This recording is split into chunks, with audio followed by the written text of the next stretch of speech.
Gayle Saunders here with Braxton Howard. We are fourth and John. Braxton Howard doing the Lord's work on fourthandjohn.com. How you doing today? I'm doing good. How are you, Gil? Doing great. Something that hasn't been so great, obviously, is our secondary. The Eagles secondary has taken fire lately, not just from opposing teams, but actually our own fans.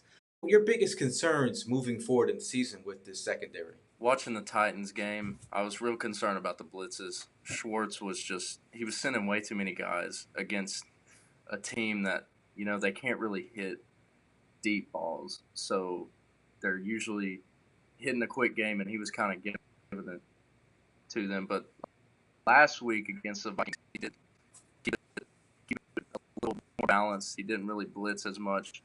Um, the 10-yard cushions are still kind of a concern to me.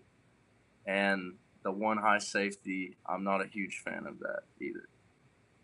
Yeah, when you talk about the one high safety, obviously Corey Graham isn't there anymore, and we have Avante. Well, we have Corey Graham still there, but Avante Maddox has taken over a bigger role. I think with his ability to click and close, he's got the 4.39 speed.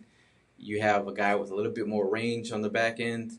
But if we're going to go, player to player, I guess we start with Jalen Mills. Jalen Mills is a guy who's, everybody's enjoyed the swagger. Everybody's enjoyed his flavor of, he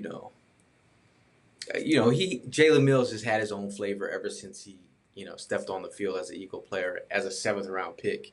He's definitely had the bravado, and despite his some limits in his skill set, he's actually performed better than what most people thought they'd get from Jalen Mills. But your feeling on Jalen Mills? I think the only thing holding him back really is his speed. He can't hang with some guys. I feel like, if he had just like an average corner speed, I feel like he'd be a really good corner. And I think the 10-yard cushions, that doesn't help him on double moves because when they if a player runs a 5 to 7 yard quick little like slant or out, he's gonna have no other choice but to go down after him. And then they go upfield, and he doesn't have the speed to catch back up. And I think that's really hurting him. And I think Schwartz just leaves him on an island too much. Yeah. I feel like they treat him like he's Marcus Peters or somebody. Like you can't be doing that. Yeah, I think I agree with the way that you're talking about the way they leave him out there. Like they leave him out there like he was Revis Island, like it's Mills Yeah, Island. I think as a coach, I think you have to uh, put your players in a position to succeed. Now, if he's sitting back there at times he's back there at 15 yards. I know they had like the inverted cover twos or the robber looks where they had to like take half of the field kind of things, where he was put in bad situations. But in those times when he's man on man, and they even sometimes they bring him up close, but he never puts a hand on a receiver. I mean, within striking distance where it's legal. I think when you can't put a hand on a receiver, it's a wrap. Especially, not like 4.6 is a slow person, but in NFL speed, 4.6 to be on an island against 4.3 guys, yeah. or guys that can run ridiculous routes, a la Thielen and Diggs, you're in trouble. You're in trouble all day, and it's just going to be interesting to see how Mills is, if he's put in better situations, or if the coaches actually decide to do something drastic, like move him to safety, maybe, or maybe give Sidney Jones a shot to switch it up. I think Thursday will be a good barometer to see where they stand with Jalen Mills. But moving across the aisle, Ronald Darby. Your thoughts on Ronald Darby so far this season? Uh, he can't tackle. He's not a good tackler, and it's hard to he's it's hard to determine his coverage skills because I feel like sometimes he's left on an island a lot too, and it's really confusing. But the play against Diggs, the out route, Diggs just diced him up. But I Yeah. mean, but that's I feel like Diggs is a different breed. He's in that top, maybe not the elite tier, but he's in that top tier of wide receivers. Hmm. Right now though, Darby's the best corner. I mean, he's the best one they have right now. I think Sidney Jones. I think he needs to play. I like you said. I think moving Jones maybe to outside that would that would be interesting to see. But right now, I feel like Darby and in Schwartz's mind, I feel like Darby is their best corner. Yeah, I think the Ronald Darby has that kind of speed that you would expect him with that kind of speed to have some kind a little bit, but at the end of the day, you can't you know just come up with awareness out of anywhere. Like you could be fast as hell, but if your awareness is or your technique is off, it could throw it could throw your whole technique off um, if you're not doing the little things. I think you saw Taywan Taylor run a little route clinic on him Mm-hmm. against the Titans. You saw Diggs run a clinic on him this past week. Cornerbacks will get beat in the league. It's bound to happen. But at the consistency and at the rate that we're seeing that our corners are getting beat, that's an issue. And I think players on the team, while they won't say it, it's definitely in the back of their heads. And I think when you have a guy like Sidney Jones, whose ultimate spot will probably be on the outside, I know internally he's got to be thinking like, man, they got to give me a shot out there. Yeah, He's not going to say it, but yeah. as any athlete is, knows is confident in their skill set. I know he's thinking, he's like, they got to put me out there soon. So moving forward, Sidney Jones, how are you feeling about Sidney?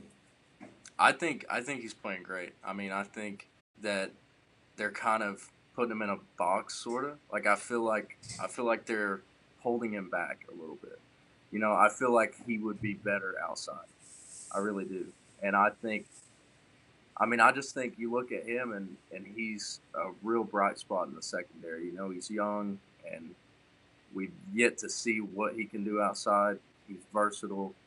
I really like Sidney Jones. Yeah, I think there's the potential's there, man. Like I think he's rebounded from injury. I still think he's getting his wings, but he's done a pretty sound job. He's had his moments. He's had some penalties called on him, kind of ticky tack, but it has had some penalties called on him. But I think he's got that kind of that motor you like to see. I think technique wise, I think he hasn't been that bad. But another guy that gets forgotten about in this group is Russell Douglas, a guy with, he's got that kind of range and the size that perhaps, you know, you could move him to safety.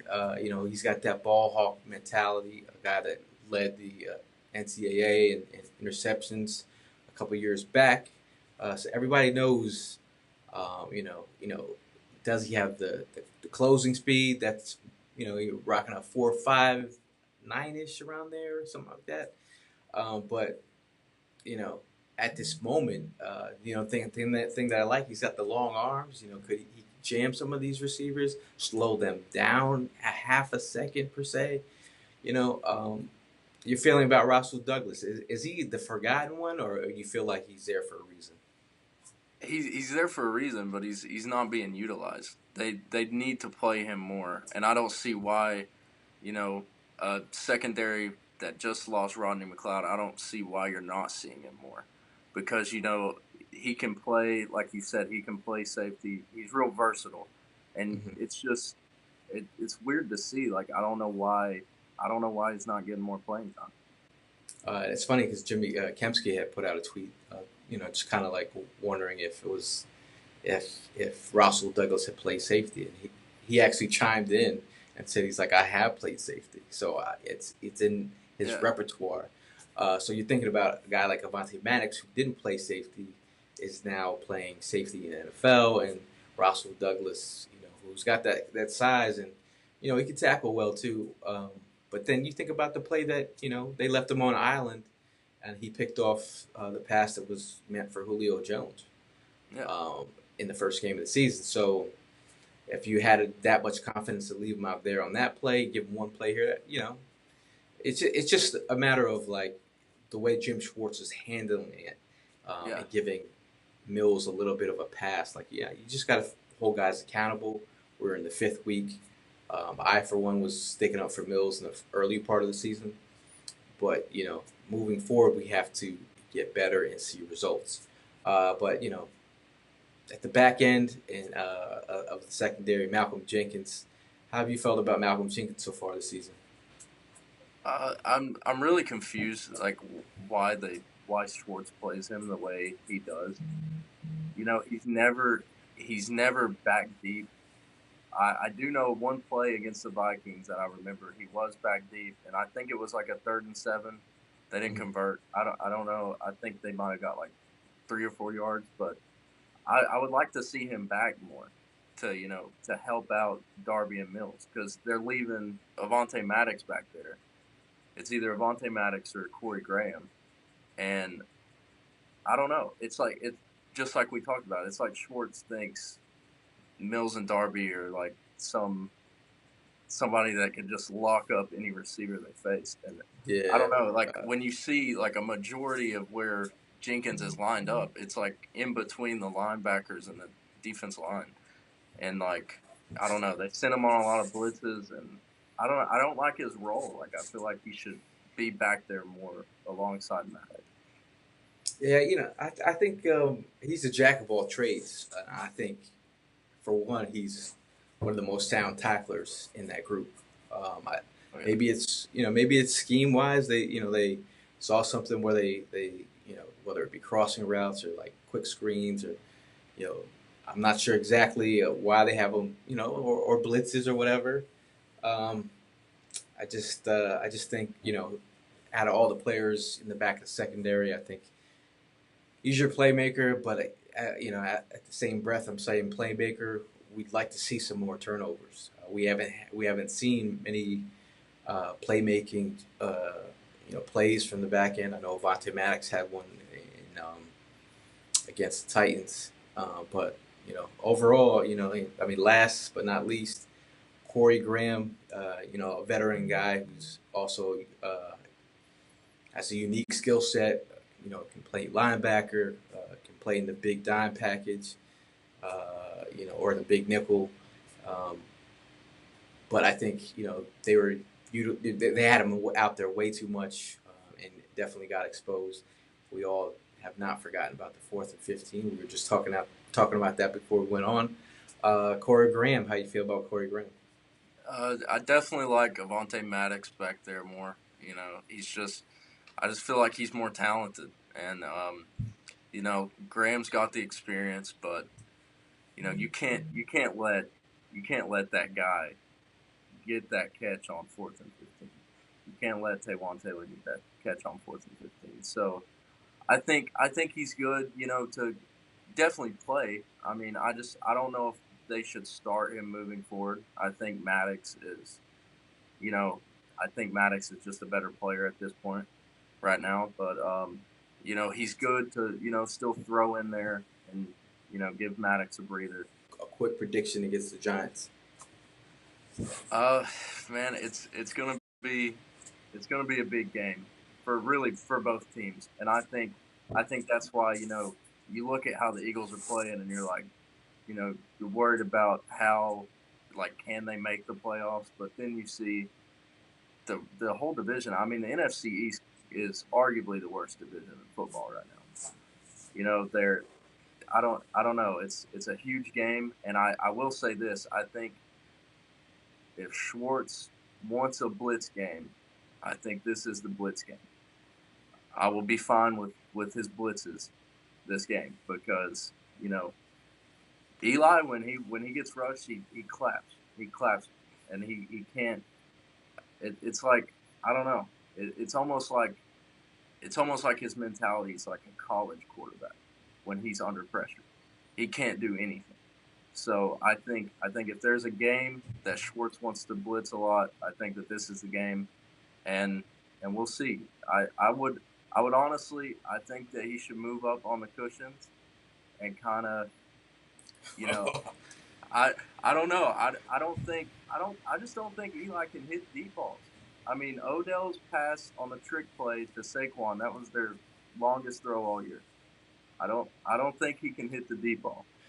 Oh, I'm hoping you're correct. I mean, I think it's imperative that they get pressure up the A gap. That's where Fletcher Cox lives. That's where he makes his Yeah. money, and I think that's got to be key right there. Pressure up the middle, keep Eli Manning um, uncomfortable in the pocket. That's where you win. Like if he's not a mobile quarterback that gets outside, but the thing that Eli Manning does have, he has the quick release, one of the quickest in the game. But if you get him off his mark, he's not the same guy. So It's you got the Eagles winning this game.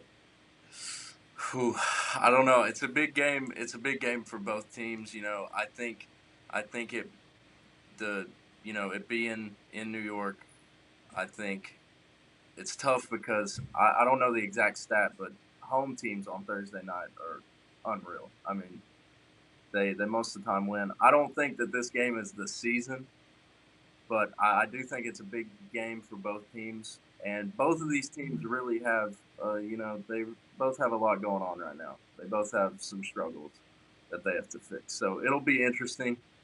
I'll go ahead and I'll say the Birds win. Oh, you got a score, bro. Uh, we'll go 17-14. 17-14. All right, I'm gonna go with a 31 burger, maybe Oh, 31 to maybe really? 31 to 24, maybe. Okay. Okay. I mean, if the Eagles can score 30, I think they'll definitely get the win. The Giants just had their first 30 burger since 2015 last week. Wow, yeah. So, So yeah. we'll see, man. Like you said, the NFC East has been the NFC least, but the Eagles will let us know what the deal is on Thursday night. But that's all for me. Gayle Saunders, aka at Eagle Sessions. Braxton, where can they find you on Twitter? At Brackshot, BRAQ shot. All right. But that's all for us. Fly, Eagles, fly.